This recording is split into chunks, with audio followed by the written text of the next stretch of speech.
نحمده ونصلي على رسوله الكريم اما بعد فاعوذ بالله من الشیطان الرجیم بسم اللہ الرحمن الرحیم.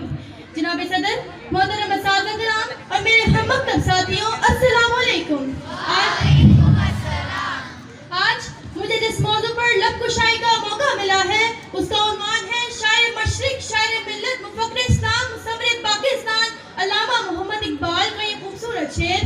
اس قوم کو شمشیر کی حاجت نہیں رہتی، اس قوم کو شمشیر کی حاجت نہیں رہتی اور جس کے جوانوں کی خودی صورت فولاد. جناب صدر، یہ شعر علامہ محمد اقبال کے خزانوں میں سے ایک ہے جس میں وہ جوانوں کو مخاطب کرتے ہوئے فرماتے ہیں کہ جس قوم کے جوان فولاد جیسے مضبوط خودی سے آگاہ ہوں اور اس پر قائم و دائم رہیں تو پھر ان کو تلوار کی حاجت نہیں رہتی. اس قوم کے لیے نوجوانوں کا بلند جذبہ جنگی آلات سے زیادہ اہم کردار ادا کرتا ہے، یعنی وہ ساز و سامان کے بغیر ہی اپنے مقاصد پورے کر لیتے ہیں. شاعر مشرق علامہ اقبال نے کیا خوب کہا ہے، کافر ہے تو شمشیر پہ کرتا ہے بھروسہ، کافر ہے تو شمشیر پہ کرتا ہے بھروسہ، مومن ہے تو بے تیغ پہ لڑتا ہے سپاہی. حضرت علی رضی اللہ تعالی عنہ کا یہ قول ہمارے لیے کافی ہے کہ من عرف نفسہ فقد عرف ربہ، جس نے اپنے آپ کو پہچان لیا اس نے رب کو پہچان لیا. خودی کو کر بلند اتنا کہ ہر تقدیر سے پہلے خدا بندے سے خود پوچھے بتا تیری رضا کیا ہے.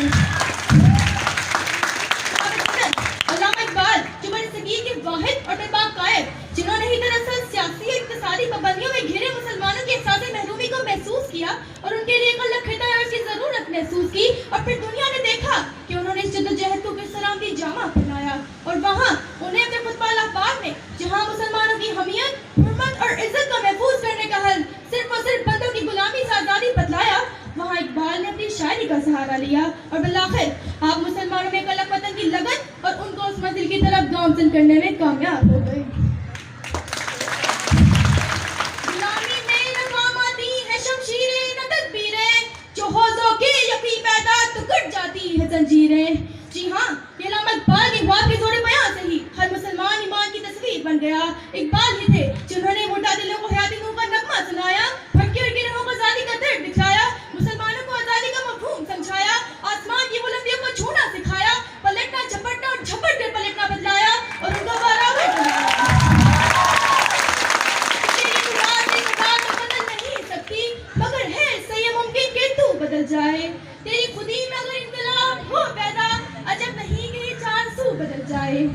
تو وقت ہے کیا قوت اور محبت کو اپنے دلوں میں محفوظ کر لیں اور خودی کو پہچان کر خدا کی خدائی تک رسائی حاصل کریں اور بالآخر اقبال کا فلسفہ خودی اپنے اندر پنہا کر لیں.